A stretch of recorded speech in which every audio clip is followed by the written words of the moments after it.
Good morning, folks. I'm going to adopt a new strategy today when doing my vlogs. I'm going to do updates every few birds, and that should make it a lot easier. When there's a little gap, I'll do it. It'll be a bit more editing, but I'll get the vlogs done in sunlight for a change, and in the areas I'm generally getting the birds. So at the moment, I'm on a road just past the Raptor Point, which I didn't see anything except some searle bunting and the subalpine warbler. But anyway, let's get, I'll just backtrack a little bit to the morning. The house martins, I'm going to have loads of times with the house martins, and I just heard a lot of chatter coming from round the side where I'm having breakfast. So I filmed it. It was just one in the corner. I don't know if it was starting to build a nest or it was a juvenile, I'm not sure, but it was in this corner and it was sitting there calling, chattering, and other ones were flying up to it and away, flying up. Eventually it flew off, but the way it was chatting made me film it.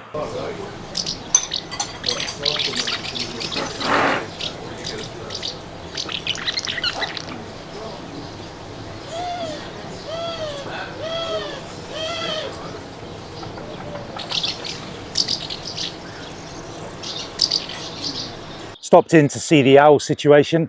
There was a tractor going around making a racket, so it wasn't in its usual place, the long-eared owl. Some people showed up and hadn't seen it before, so I said it wasn't in its usual place because of the tractor. Had a look around, the Scops owl wasn't there either, but then I found it in another tree. It was on the other side of the road, so obviously, yeah, the noise just scared it away, but not to the point where it left the area completely. It's still used to human activity, obviously, with all the goings on, but obviously still wants to go and get some rest somewhere else, because in that position it was like 20 feet away from this massive tractor making an absolute racket. I've just plugged in the sat nav to go north, go off to the northern part of the island, which I hadn't been to, see what's going on there. Reports of some migrants falling in, robins, wrens, so that'll bulk up my species list for today. And a Chetty's warbler, oh, is that in the sun? A Chetty's warbler dropped its guard. I heard it calling and I thought, that's really close. It sounded like there was nothing in between me and it. Usually reeds and stuff will muffle the sound, but it was eating a grub of some type and then came up. I couldn't get a straight shot, but I got a sharp shot through the reeds of it looking straight at me. A little bit of a tufty bit, a bit of chunk of hair missing here, so maybe a juvenile or feeding young, so it's not being able to preen itself properly. And then along the river and bee eaters, I heard the bee eaters calling, and I got my closest, best exposed shots yet with the sun on it, not too harsh sunlight, close enough that there wasn't too much. What do you call it? I've forgotten the name. My brain isn't working. Right, let's have a little dance and do some body English. Heat haze. There we go. There wasn't as much heat haze as usual. And a couple of them plotted up on one of the stabilizing wires. So I went in for a pre-capture flight shot and got it taken off.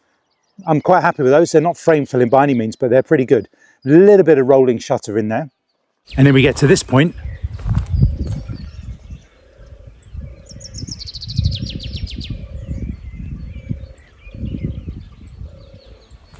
Yeah, I just put the road mic on so you can hear the surroundings.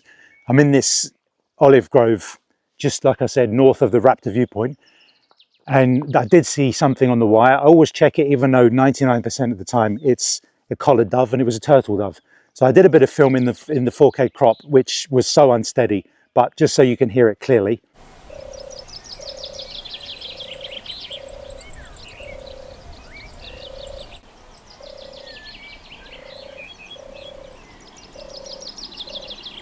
And then just as I was about to, I've been jumping back and forth across the road because cars keep coming. There's nowhere to really prop myself up. I saw two, and it was just a few seconds I filmed it, and they had a little scuffle, and then they dropped down somewhere. But it's over there calling now. Now, just up on the northern coastal road, and that water, jeez, just unbelievable. Suddenly there's some birds appearing. Oh, it's the black-eared wheatear, quite vocal. Now let's just go back a bit before I tell you where I'm at the moment. And where are we? Go back. And thought I'd try for this Repel's warbler. The U's got the double dot at the top, so something Scandinavian or something, I'm not sure. But it's known in this area. I stopped at the lookout for Lesvos, the town, where I saw some birders at this car park. And I thought, well, if they're there, maybe that's what they're after. And I spoke to them and they said they haven't spotted it in several years. So the Birding EU app is a few years out of date for that. There were some goldfinch and sparrows, but nothing out of the ordinary. I made my way to the just before there. I was following the sat nav for the Lesvos Reservoir, where the cuckoos, the great spotted cuckoos. Luckily, I've already got it back in the town where I'm staying, so it's not a panic to get them. But I thought I'd head there anyway and see what's up. And I followed the sat nav at first from the south, and it told me to go up this road. Don't go up this road because it turns into this kind of dirt path with the kind of grass and reeds in the middle, which could rip off your sump cover.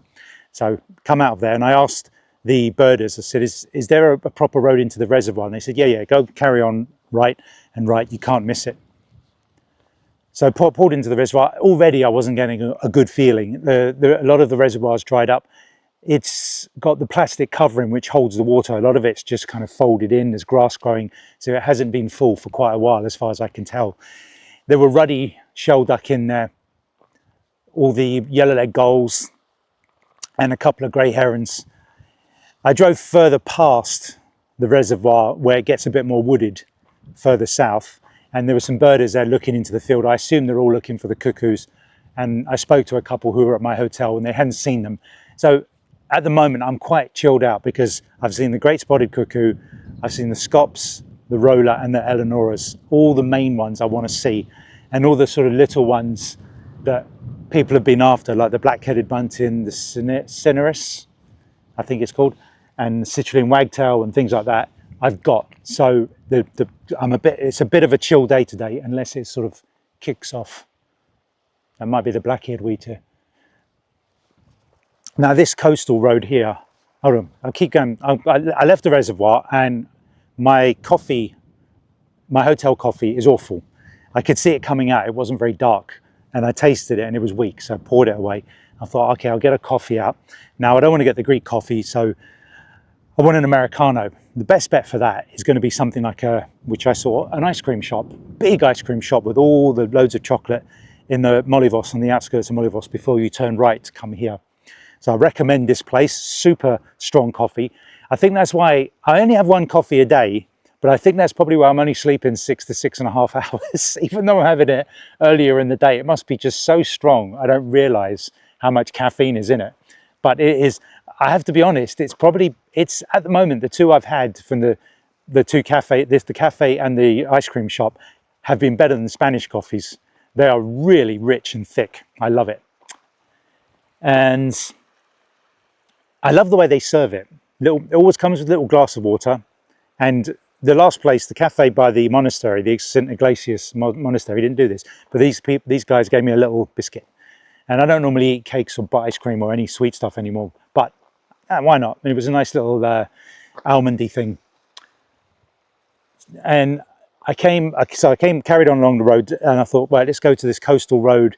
Again, it's like the southern road from Sigri to Irisos, but not as bad, not as bad. It did look a bit, I saw it and I went, oh no, not again.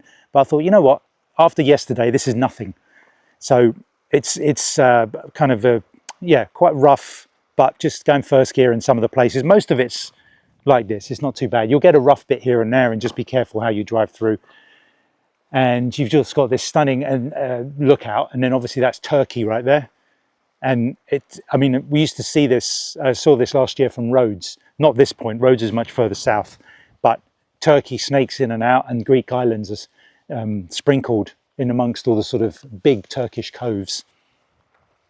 And look at this, I've got it all to myself. I just saw a couple of guys, bird watchers, and they do a lot of walking, good for them. They can walk 10, 15 kilometers a day, really hardcore. And if the chap that put in the WhatsApp group that there could be falling wrens and robins here migrating, I haven't seen any, but it's probably those kind of birders that see that, where they can go along really slowly and listen. Now, what I saw when I was coming in, it's got a bit of everything, not great for photography.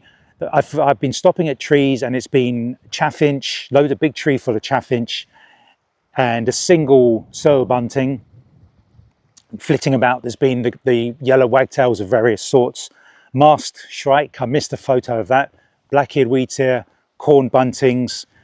In the water, I just saw it must have been the bird I saw when I got off the plane. I thought it was a cormorant. It's actually a European shag, I assume. Not sure if any kind of subspecies. And Sapulpine warbler calling with a little bit of, I videoed it, a little bit of webbing in its beak, good for making nesting materials.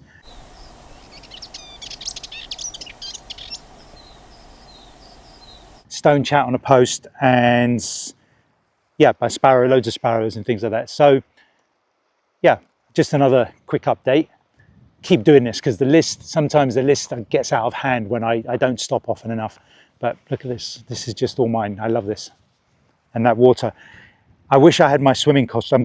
I did bring a towel, and I've got my cigar. And normally if you've seen previous posts, if you know me, I haven't done it on the last couple of holidays, to be honest, but on this holiday, I'm going to try and get into the water with my cigar for a photo, maybe on the final night. But I've got to bring a towel to dry myself afterwards. I'll probably just like plot up down there somewhere on one of these places and just get in there with my flip-flops, my hardened flip-flops, because I want to cut my feet.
So that was a bit of a dead end, that drive I just did. Not much going on after I last spoke to you. It's picking up now.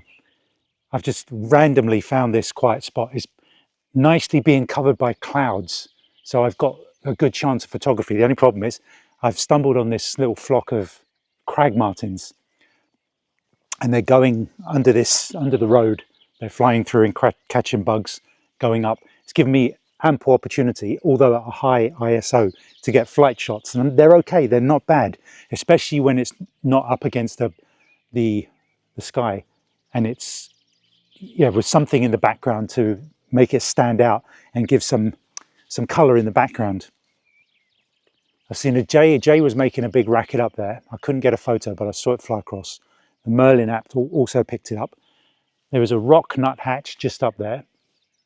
All of these, I haven't got any close ones of these nuthatch yet. I'm hoping one day, either today or tomorrow, we get one that comes closer down. I was also lucky enough, a crag martin landed up there, a bit distant, but then one landed right here, and that's pretty close. That's going to be nice and sharp when I clean it up. Then we're going to spend a little bit of time here and see what else pops out. Still here.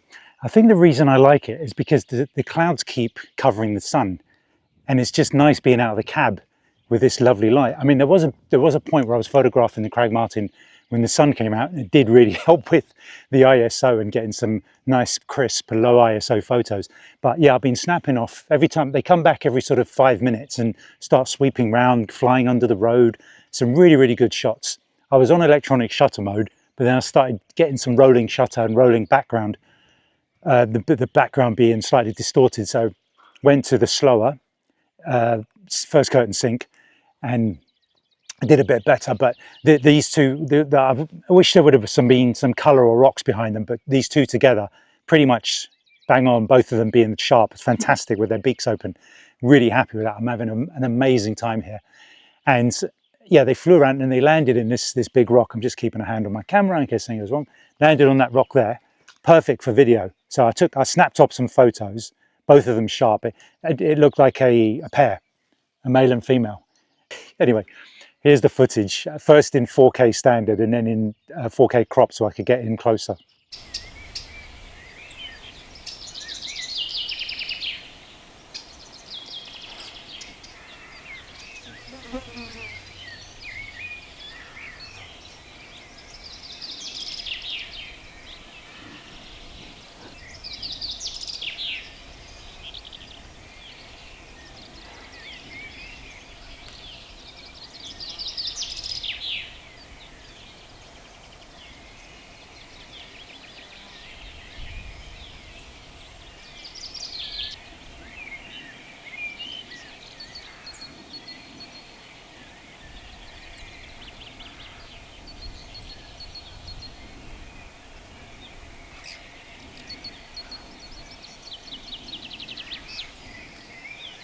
Loads of chaffinch here. I've heard a scops owl over there, every so often calling behind me, and the purring of a turtle dove up in the, well, I don't know, up there somewhere.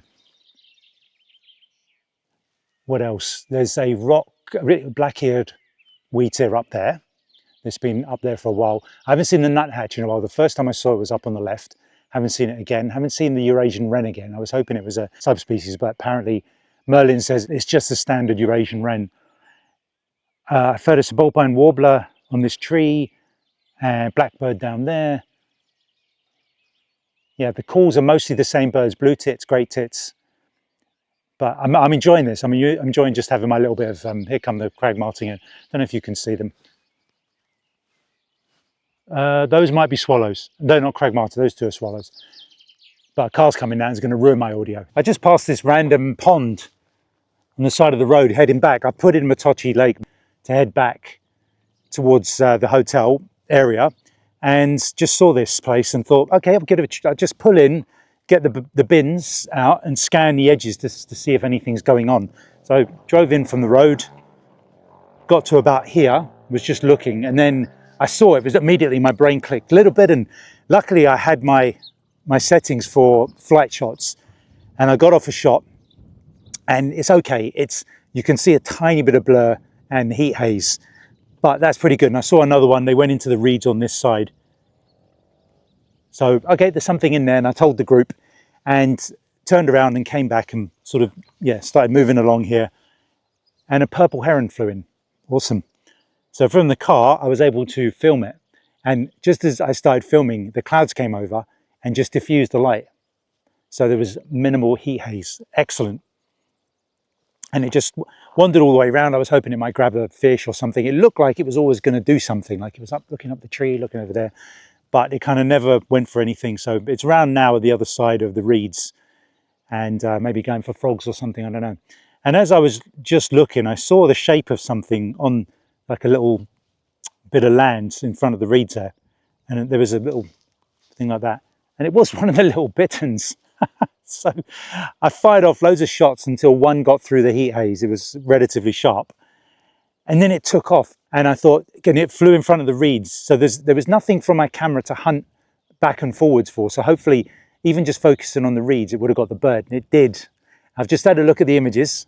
Pin sharp. Awesome. One with the wing down, one with the wing up. Yes, just fantastic pictures. Male, I believe that is. And just pop round. I mean, nothing much. Just before I left the last area, buzzard came. I'm always checking buzzards for rough-legged, long-legged, etc. But it was just a stand. It gave me. It was a bit dark, but this has been really good. I like these little exploration days. The start of it didn't feel like much was going to happen, but I don't want to just keep going around those salt pans and going back to the same areas. I want to explore the island. So I know all the little bits to come to. So when you go for a drive, we'll pop into that pond and we'll pop into there from last time. And just to mention on the sea, I got some better images, closer images of the European shag in the water. I tried spotting where it went down and then ran onto the beach so I could be down low to get it. So, you know, like the waves are really, really low and the back is clear, but it disappeared. It must have seen me and swum away quickly. And there was some, what's the pronunciation? Eucalan? I think it was shearwater.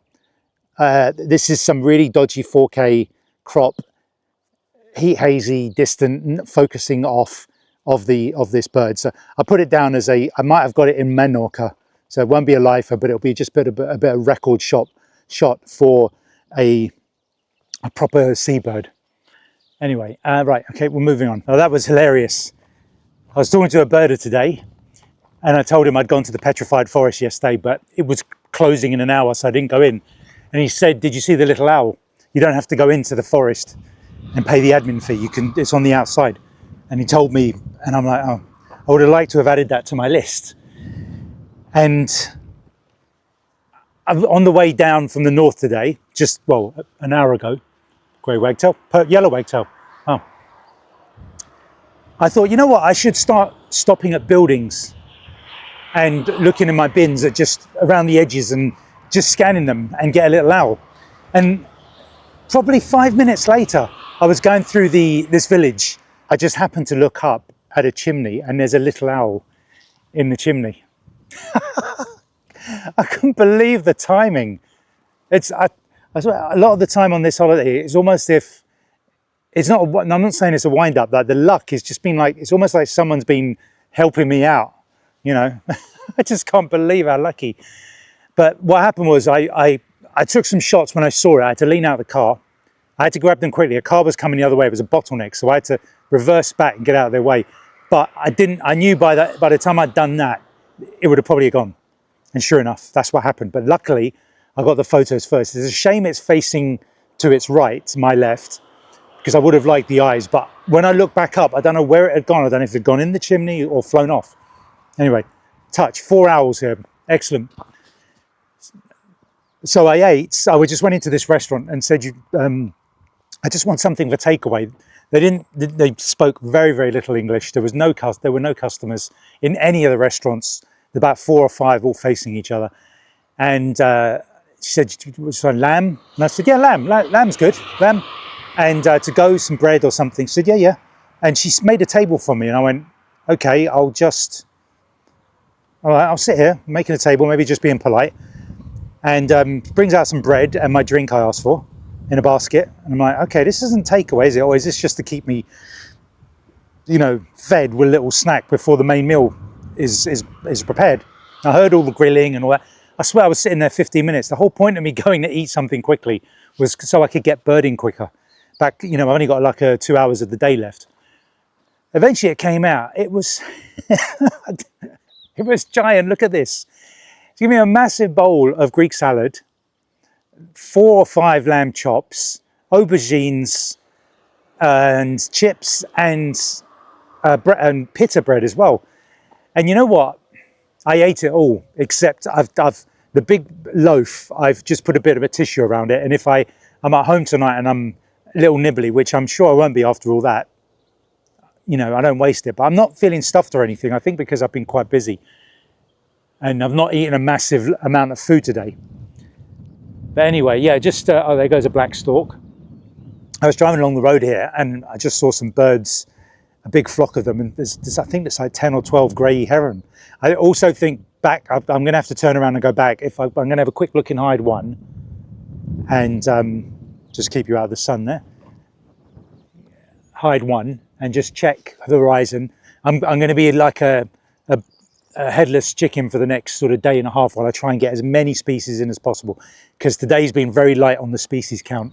I've only got to, I think, 128 only 128 and 30 lifers. So anyway, let's get in there and check that, and we're going to just do the rounds, all the salt pans, everything, just drive around like crazy. Well, it was a last minute rush around for all photographers. We're all bombing around the place trying to get the last bit of birds in. Somebody spotted a lesser grey shrike, and we found the building where it was, and somebody with a scope was pointing right at it. So was able to get photos from a distance, but it's clear and it's a lifer. And I got a second photo of it with their corn bunting giving it the eye, like, what are you? So that was good stuff. They also mentioned some collared pratincoal, but apparently really distant in the sheepfield, so I wasn't going to bother looking for those. I've got the oriental ones, so I'd like these European ones. And coming along the road again, remember I said about the spoonbills? Yeah, there was a group of spoonbills, and one nicely had its spoon out while the others were all resting. Eventually I did see them fly onto the pool and land amongst all the flamingos and things like that. And then I got a quick snap off because I thought it was a raptor chasing some small birds, but it was a common snipe with three probably little stint. And where did I go? That was it. To add on to the list, a little ring plover, heard it calling, and there it was, because I thought that's not a wood sandpiper. So I had to sort of like go through all of them in the sort of lower light and go, oh, there you are. I can see by the way you're walking where they do that kind of walk, walk, walk, stop, walk, walk, walk, stop. So that goes on the list. Thank you very much. I think we're up to 131 species and 31 lifers. And I don't know, a flock of maybe 10 black storks went over, which was, there's no way I was fitting them all in the frame because they were spread all over the place. Even back at 200 millimeters, I can only get sort of 3 or 4 in at the same time. So that's the most I've seen. I remember seeing the first one on the first day and thinking it was a big deal. And let me just get everything in that I can think of. I think, yeah. Came down to the river and let me go back a bit. There'd been a bittern. 2 guys, very happy to see a bittern. I obviously see them at Elmley. I'm very fortunate to live in that part of the world where you see lots of them. So the squacco heron that I normally see over by the Matochi Lake were down here, and I went down to like 100th of a second to get photos of them, and they come out okay. They weren't spooked by my presence, so they're obviously used to all the photographers at the Matochi Lake. Further down, the used bit by the first ford, I've seen the little crake. I tried going up to 10,000 ISO and filming it. I couldn't get a photo at 1/50th of a second. And sedge warblers, and yeah, this little crake moving around, and a black-headed yellow wagtail. But yeah, that's it. The light has completely gone now. I think we're done. I couldn't get a picture if I tried. So I just popped into town to get a couple of little touristy presents for my wife, and there was a crowd forming for the barn owl. So set the camera up on a tripod again and tried my luck. Yeah, I sort of stopped about 20 minutes ago when it weren't showing up. It was showing up steadily every 7 to 10 minutes. And I got off some good photos. The best one, the best kind of framed one, was only about 80%, 70% sharp. I'll clean it up as best I can. Wings outstretched with a vole of some type, I think, because it was a short tail. Several of the shots missed the rodent going in. I just caught the top of it. The final one was a mouse, the sharpest one so far. So a little bit of practice there for future reference, and I need to buy myself a little remote trigger because I was using the phone so I could have my hands free. But overall, that was a really good night. I got a bit of practice with that. I've never done anything like that before. So good end to the day.